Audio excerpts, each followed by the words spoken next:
so please do stick to the timeline. It's my special pleasure to introduce Andrew W. Haas, who is visiting us today from the Religion Department at the University of Stirling. And Professor Haas is a specialist in literature, philosophy of literature, and especially Hegel. And today he will also address this figure who is often seen as somehow the enemy of apophatic discourse. So it will be very interesting to hear perhaps a Hegelian critique of apophatic discourse or an apophatic version of Hegel's philosophy. So please, let's welcome our speaker. Thank you. Thank you. Let me just say, and hopefully you can hear me all here, I've elected not to read a paper, and maybe this is appropriate at this particular post-lunch hour when it's so easy to let the lunch overtake us and fall asleep. I will try and animate the discussion as much as possible by not just reading, but addressing several issues, particularly Hegel, obviously, that come out of my engagement with William's wonderful book. So let me just begin by thanking William for this invitation, thanking him for the opportunity to engage in much more of a deliberate fashion in reading and parsing his book. And having just worked in Hegel, my last book was called Hegel and the Art of Negation. I felt that it would be very appropriate to try and nuance, read maybe the two books together, nuance the reading of Hegel that William offers, particularly in chapter 1, which I think is the pièce de résistance of the entire book. Is it 2? Sorry. The hollow, in the hollow of Pan's pipe. Yeah, if that's chapter 2. That, I think, is the pièce de résistance of the entire book. And it's not surprising that Hegel had to figure in that.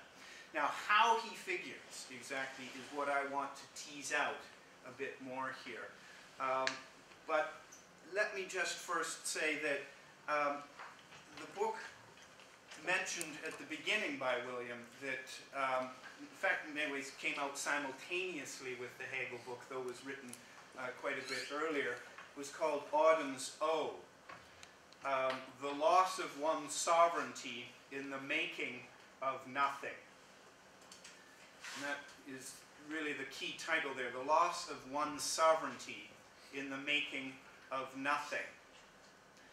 Now, the general premise or thesis of that text was to suggest that in the West, and that's an important qualifier, the way reality has been constructed has largely been around the conception of the one. The one as singularity, as universality, as unification, etc. And that has predominated, not exclusively of course, but predominated Western thinking since really the pre-Socratics. And I contend in Auden's Ode that despite a peripheral challenge from the margins to this ruling conception of one, or sovereignty of one, that this sovereignty held sway all the way to modernity. And that one of the ways we can characterize modernity in the West is precisely on this point. The sovereignty of one begins in modernity, wherever we want to place modernity, and let's say for philosophical sake, somewhere around Descartes. But we could trace that back even as early as Luther, potentially. That moment in modernity is a moment where the sovereignty of one begins to give way to what I call the making of nothing. And I really want to stress the making. It's not that nothing begins to take over sovereignty. Quite the opposite. The sovereignty of nothing could not hold. Nothing cannot be sovereign. But it is the making of nothing that I argue for in that text, which is so crucial in defining modernity in the West. And increasingly, from early modernity onwards, the conception and the formation, and they're two different things, the conception and the formation of nothing begins to encroach itself on that sovereignty, so that by the 20th century it has in effect eclipsed one as the ruling paradigm. Now the figure that I use for nothing is the circle. And the circle I try and tease out on multiple different levels as a formation of the way we think about and try and conceive of nothingness, nothing, nullity, the nihil, and any other kind of language that we want to put on that. I begin there because I think there's one difference between Auden's O and this book that I would stress at this point. We are certainly working in parallel, but my contention is that this formation, this figure of the O, is not simply a philosophical, theological, or literary figure, although it is best expressed, or most often expressed, in those domains of thinking.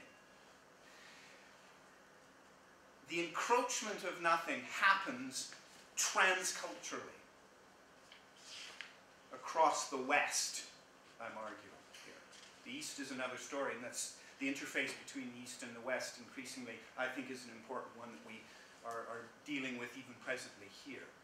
But in the West, the figure itself becomes an element that saturates all of culture. And so I try to bring out elements that begin even in our conceptions of the cosmos or the universe, where nothing starts to infiltrate, beginning with, say, something like Pascal's discovery of the vacuum. And that we have to suddenly take on board ideas of nothingness that work through mathematics, Newtonian physics, and right the way through to early 20th century notions of relativity, Heisenberg's principle, etc. And now is just common parlance in scientific language with dark matter and black holes and such. But that it's not just restricted to science, but all facets of our cultural thinking. And this gets expressed most manifestly, I think, within the arts. That this figure of the O is something that I think we now take for granted culturally in the West. And we can think, and I think William's book does a tremendous job in pointing out some of those moments literarily that we can seize upon. So that's just by way of a very brief 5-minute introduction of the book that he mentioned earlier. What I would rather like to do now, however, is focus on his conception of Hegel in particular, because he is a pivotal point in chapter 2, but I argue a pivotal point in modernity.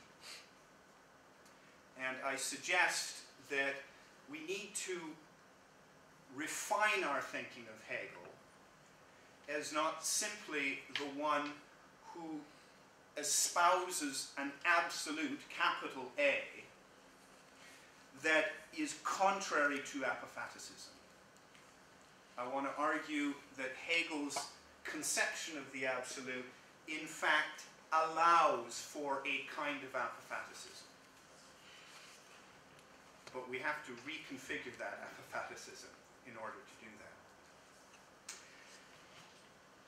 So let me begin by acknowledging the checkered history Hegel has in relation to the apophatic. On the one hand, and here I'm rehearsing Williams chapter 2, Hegel is considered in absolute denial to what is called negative theology, or what we could say the apophatic. That is to say, Hegel's primary interest is in just the opposite, revelation. Deus revelatus. Knowing. Articulation. Rational cognition. In William's own words from page 46, truth must be said, and said completely. This is his reading of Hegel. And William is not alone. Many Hegelian scholars also espouse this position of a Hegel who is contrary to the mystery and disarticulation in apophaticism. One of the most celebrated there, I think, is Cyril O'Regan and his text, The Heterodox of Hegel, where he argues in a very typically erudite fashion that Hegel has no interest in what is called the apophatic, and goes to show us passages where he denies the relevance of negative thinking, particularly as it is being manifested within his own colleagues. Either his friends, Schelling, for example, his old friend, roommate, or Jacobi or Schleiermacher, particularly in those versions of negative theology. And I think there's a compelling argument to make, and it's undeniable, that Hegel does disavow this understanding of negative theology. He is not interested in what O'Regan calls romantic intuitionism. And yet, on the other hand, O'Regan's book goes out of its way to show us that mysticism itself does not fall under that category for Hegel. That he's happy to espouse a certain kind of mysticism, as long as it's qualified of exactly what the mystery is in that mysticism. And here Reagan suggests that this is not a mystery that is primarily obscured, but rather, following St. Paul's reading, mystery is disclosed. So on the one hand, we've got a Hegel who has nothing to do with negative theology and wants nothing to do, and on the other hand, we have Hegel who would say, yes, mysticism, and he would use names that we would say is canonically negative theology, such as Meister Eckhart, as people that he would embrace. So we have this odd duality in Hegel, and the second half of William's critique of Hegel here is precisely that despite this disavowal, Hegel in some ways is the impetus for modernity in thinking around the question of nothing and negation. And the real question, and hopefully we'll tease this out in our subsequent papers, who will be also following on Hegel, is how can this be both? How can he both disavow negative theology and yet be the impetus itself for what so much of modern thinking, right through to our present day contemporaries, who continually evoke the name of Hegel in the name of some kind of negation? How can this possibly be? Again, William's own words here, the regulative ideals of truth and totality are now regulated by the negative, thanks to Hegel. This is on page 46. So the question then is, for me, what accounts for this impetus? how is it that Hegel can seem internally contradicted himself, contradictive. And William is suggesting that the internal operation of negativity and nothing cannot ultimately be sustained in Hegel.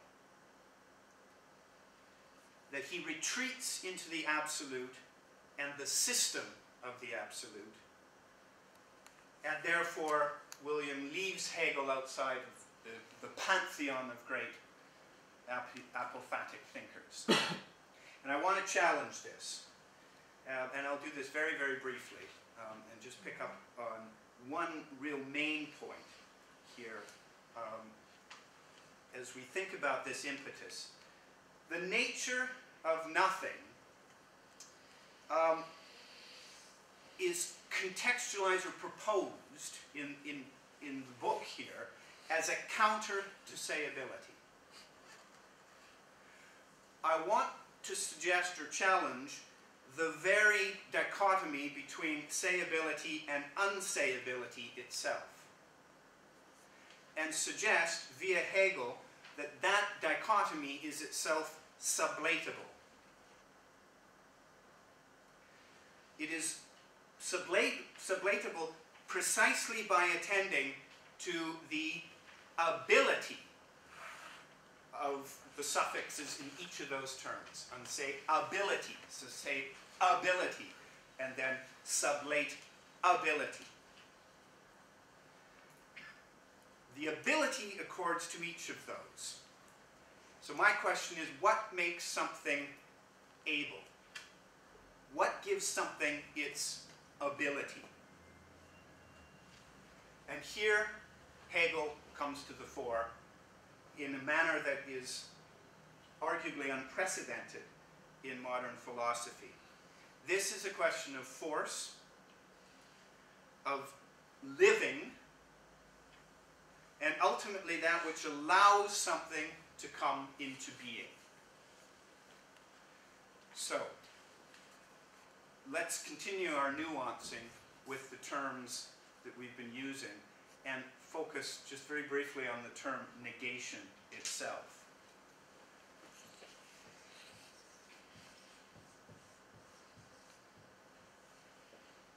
There's an entire constellation of terms that work around this.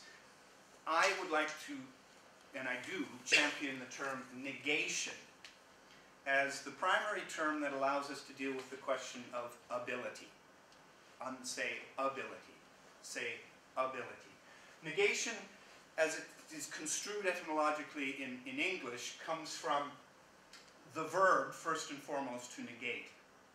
And when we put a suffix ion in English at the end of something, what we are doing is turning that verb into some kind of nominal sense of substance. But I think what's important, what I want to retain here, is the verbal activity of negation needs to be kept in place here. Of course, the other way we would turn this into is the negating as a participle. That seems a little more awkward to me. I want to, every time we see negation, keep in mind the participial form, the negating. And what's crucial for me is that negation here is that in Hegel which allows the ability, or let me put this more strongly, it allows origination. It allows something to come into being in the first place. That is to say, there is a generative function of negation. That we originate something that is more than what we had before. And it is that originative or generative function that then takes us outside of philosophy proper and pushes us into other realms of discourse and other cultural manifestations. And this is why art figures so repeatedly throughout this book. And I just want to bring out that connection a bit more. The reason art, literature, and such continues throughout there is precisely because there is an originative function, generative function, to negation itself. And this permeates not only the central corpus of Hegel, and here I'm specifically thinking of the science of logic, the greater logic, but it permeates his entire corpus, I would argue, even with such terms as the absolute, capital A. We cannot see the absolute except in terms of an active, generative negation. So contrary to totalizing language, and Nahum will talk about this in a second, that there is something that is constantly disturbed, even in the totality or the wholeness that is the absolute. And that is the, in German, the Unruhe, the agitating element of negation, which is always operating, always in motion, always kinetic, and henceforth never not operating. The key term in thinking of Hegelian philosophy for me is the term that I think marks modernity most particularly. And it is Hegel's notion, which he first presents to us in the Phenomenology, thought that begets itself. In German, this would be Gedanken, der sich gebärendes. So literally, thought that gives birth to itself. How can thought give birth to itself?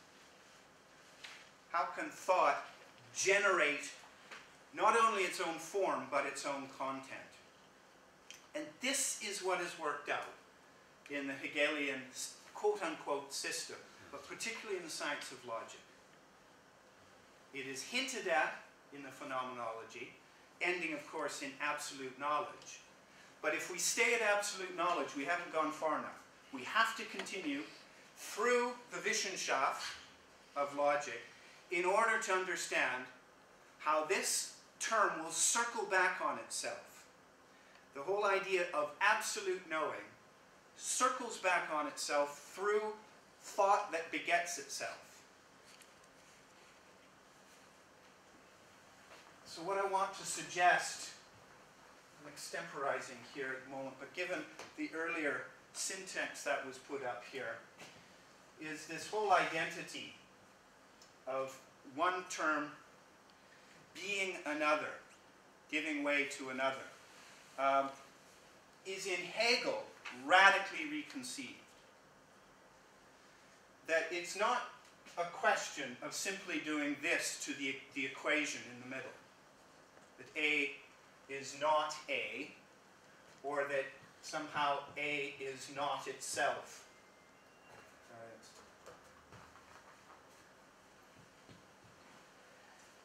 What I want to suggest is you'd have to spend a lot of time in unpackaging the science of logic's introduction to get this fully articulated. And obviously, I don't have the time to do this now.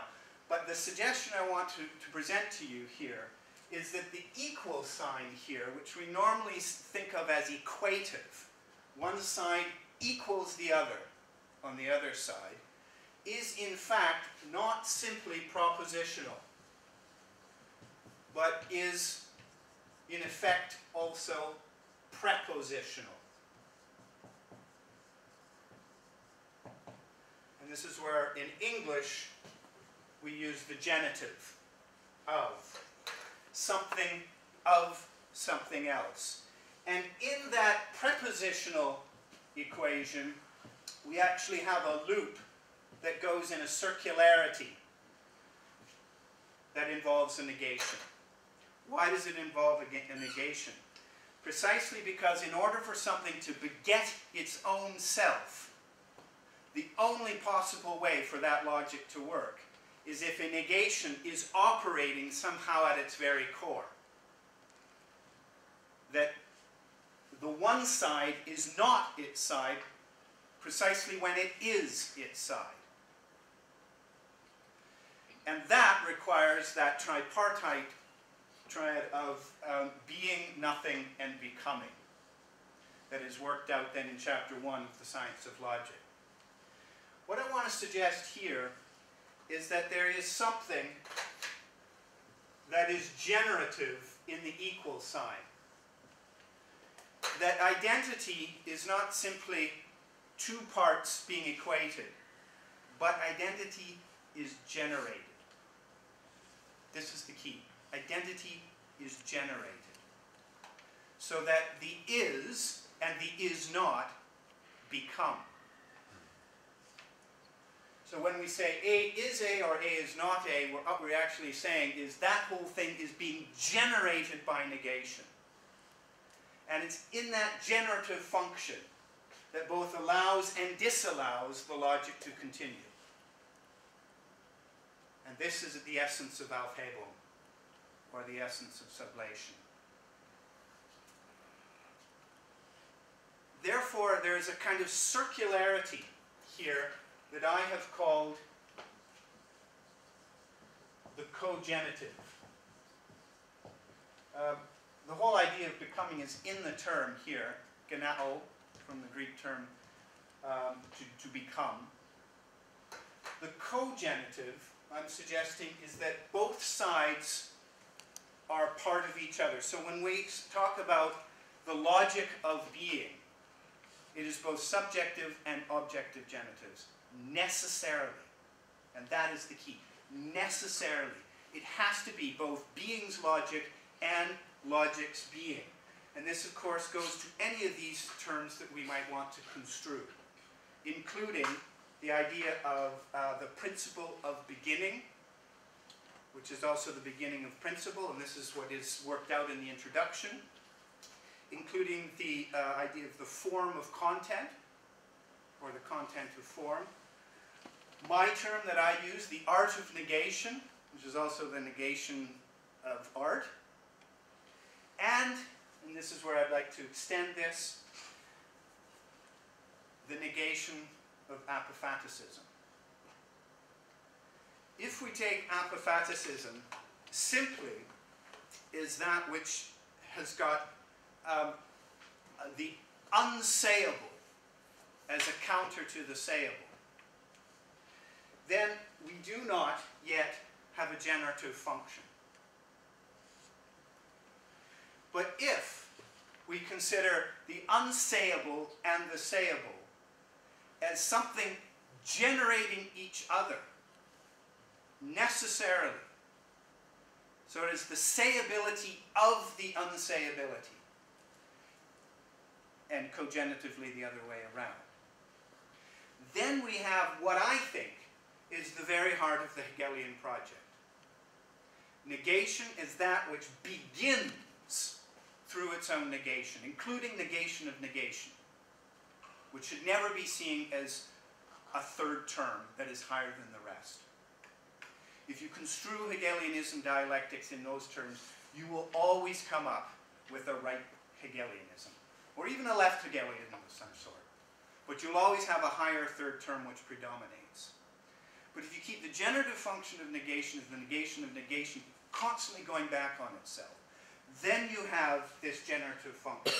And it is that generative function which I suggest is operating fundamentally at the beginning of the modernity, and which Hegel tries to tease out in a sort of post-Cartesian manner, that then becomes the impetus for any kind of ability of us to be speaking about the unsayable at all.